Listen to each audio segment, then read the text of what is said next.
Ayan kasimple. Ito yung buto na binigay ng aking biyanan. Bali ano to, galing sa Pilipinas, binigay ng aking biyanan kasimple. Ang ganda ang kalabasa, buto ng kalabasa yan. Pinadala niya sa akin nung pabalik na ako dito sa Saudi.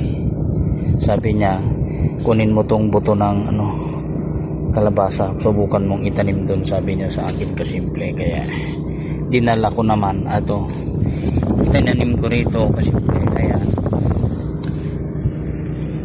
maganda yun naman yung niya kasimple, outcome niya. Ayan pa,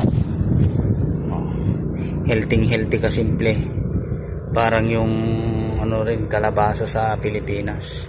Tapos meron din siyang kasamang melon, tinanim ko rin yan kasimple. Sana mabuhay yung yan kasimple. Tapos diretso tayo rito kasimple. Yan yung aking mga sitaw, marami na namang bunga. Ayan,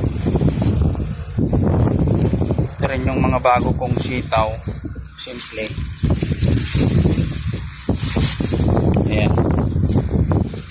Ayan, ito yung mga kalabasa, galing din sa biyanan ko yan kasimple. Tinanim ko lahat yung mga buto na binigay sa akin.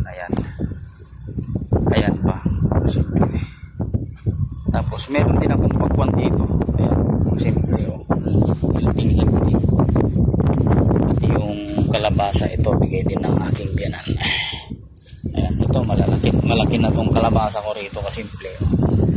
Sana maawa ang Diyos, yung kanyang bunga kasimple. Ayan, may bunga na siyang umpisa.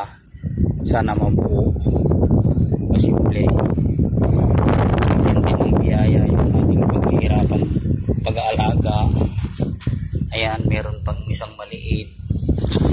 Ayan, healthy yung ating kalabasa dito kasimple. Kasi maganda yung niya rito napapatubigan kasimple, kaya healthy sa kanyang paglaki. Sana tuloy-tuloy na kasimple. Hanggang dyan muna tayo kasimple, babay muna.